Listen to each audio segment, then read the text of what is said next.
Alors, on ne pouvait pas venir ici sans vous montrer un très célèbre constructeur italien, Bianchi.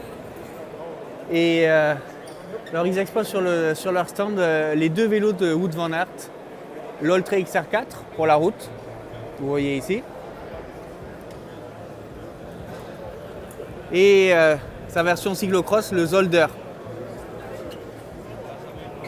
Alors toi, tu vas être content puisqu'ils ont tous les deux la couleur céleste, pour une fois. Oui. Comment imaginer un Bianchi autrement qu'avec le céleste cher à Fausto-Coppi, à Felice Gimondi, à Marco Pantani? C'est absolument impossible. Et là, on est vraiment dans le mythe, en dehors de tout raisonnement objectif. On est vraiment dans le mythe avec ces vélos, surtout avec cette couleur. C'est vrai que c'est vraiment comme ça qu'on reconnaît les Bianchi. Donc, Ultra XR4 à patins, c'est le vélo de l'équipe Jumbo-Visma. C'est vraiment un beau vélo. Il est sorti il y a quelques années maintenant, ça fait 2 ans ou 3 ans si je ne me trompe pas, l'Ultra XR4. Il n'a pas vieilli, il est super. Très très bon vélo. Et on va aller le voir en version disque. Alors il est plus récent, il est sorti qu'il y a 1 an je crois en version disque, l'Ultra XR4. Il est vraiment bien intégré, il est très beau, très belle ligne. L'intégration est bien faite, vraiment bien réalisée. On sent qu'il n'y a pas du bricolage, que ça a vraiment bien travaillé du côté du bureau d'études de Treviglio. Et en plus, l'Ultra XR4, c'est un vélo qui n'est pas dur à emmener, contrairement à ce que laissent penser ces lignes. C'est vraiment un vélo facile, et comme il intègre le Counterweil, il est plutôt confortable, il filtre bien les vibrations.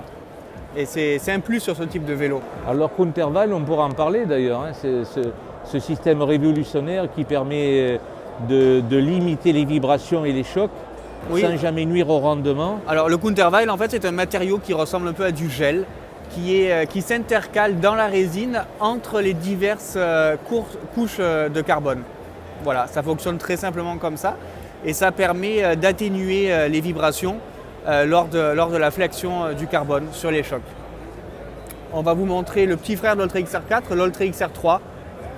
Il reprend en fait le concept du XR4 tout en étant un peu moins cher. Alors il est moins bien intégré, mais c'est un très bon vélo qui garde le comportement typique de l'Ultra XR4. C'est un vélo qui reste facile à emmener. Il a aussi le Counterweil, donc il est plutôt confortable. C'est une très belle machine. Alors certains vélos sont des vélos d'ingénieurs, ça c'est plutôt un vélo de designer. Lorsqu'on voit la réalisation de ce cadre, en tout cas le dessin de ce cadre, c'est assez étonnant. Ouais, il y a plein de détails très sympas sur ce vélo. Il faut vraiment les voir en vrai. Ces tubes là. C'est très beau. Alors il y a un autre vélo que j'aime beaucoup, c'est l'Aria. Alors l'Aria, il se situe dans la gamme en dessous du XR3. C'est un vélo aérodynamique, encore plus accessible.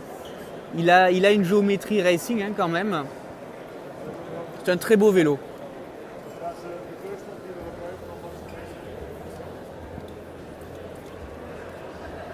Alors lui, il a une ligne totalement différente de la gamme XR. Il a une ligne racing quand même, hein? Ouais. Et vous voyez, regardez, par rapport au XR3, le triangle arrière diffère vraiment. Vu le triangle arrière réduit, il doit être extrêmement efficace lors des démarrages, hein. Il est vraiment bridé de l'arrière. Là, avec l'arrière, vraiment, on est loin des courbes du XR, c'est vraiment des traits droits.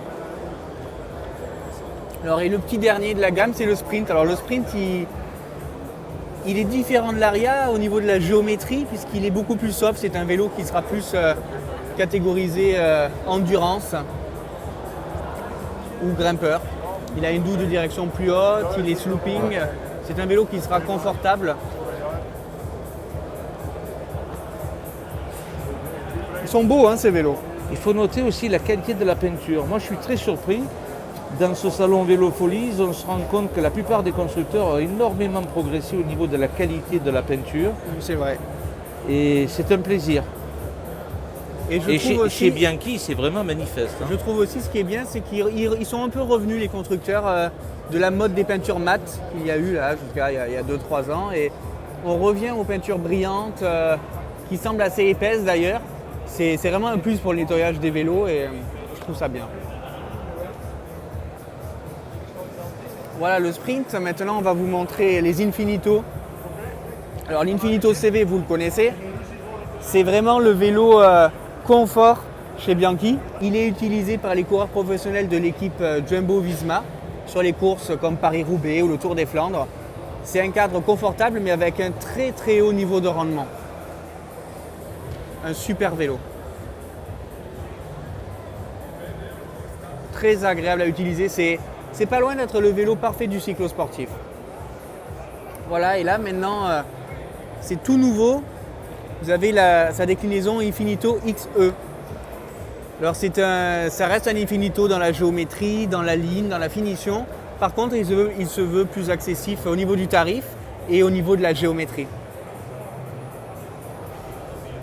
Puis on voit la potence qui diffère aussi. Ils ont essayé de donner un petit air aérodynamique. C'est assez sympa. Voilà, on va terminer la visite du stand Bianchi par le vélo de chrono. L'Aquila CV Counterweil, une bête de course. Ah, c'est le vélo favori de Roglic, dit-on. Hein. Eh oui. Il faut dire qu'il sait en faire bon usage. Si certaines équipes ont des problèmes avec leur vélo de chrono, ce n'est pas le cas de Bianchi. Hein. Bon, vous aurez remarqué, il n'y a pas le Specialissima sur le stand. Ici, on est en Belgique et le marché ici, il n'est pas très friand de vélos 100% montagne. En même temps, on les comprend, il n'y a pas beaucoup de cols à escalader, il n'y a pas beaucoup de cols à grimper ici.